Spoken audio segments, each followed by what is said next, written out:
Nangalambag sa Malacanang ang ilang militanteng grupo kahapon bilang paggunita sa International Human Rights Day.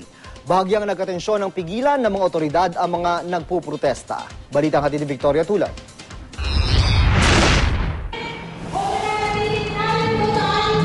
Wala pa man sa target nilang marating na Menjolas sa Maynila. Hinarang na ng mga pulis ang mahigit 1,000 rallyistang ito na gumugunita sa International Human Rights Day.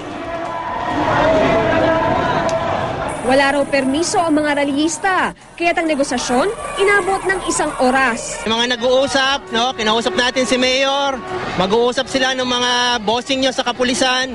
Human Rights Day po ito, taon-taon tayong gumagawa nito. Pupunta tayo sa Mindiola, magpo-programa, mag-uuwian. Wala hong dahilan para kayo mangharang. Patapos ipangakong magiging mapayapa ang kanilang protesta, pinayagan din makapagmarcha ang mga grupo. Pero hindi pa sila nakalalayo. Muli silang pinigil ng mga otoridad dahil sa pagtawid nila sa kabilang kalsada. Muntik na namang magkatensyon pero naiwasan ito sa tulong ng ilang taga-City Hall at ng mga lider ng mga demonstrador. Pasado 1:00 ng hapon nang marating ng mga grupo ang Menjola at magdaos ng programa para ipahatid ang hinaing ng iba't ibang sektor.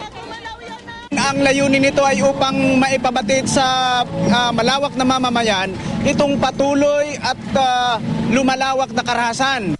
Sinunog din nila ang effigy ng ulo ni Pangulong Aquino na nakapatong sa tangke at backhoe. Simbolo ng problema raw ng militarisasyon at pagmimina sa bansa. Nagawa rin nilang mga lampag sa Gate 7 ng Malacanang. Sa kabila nito, patuloy na iginigiit ng palasyo na prioridad ng pamahalaan ang pagtatanggol sa karapatang pantao.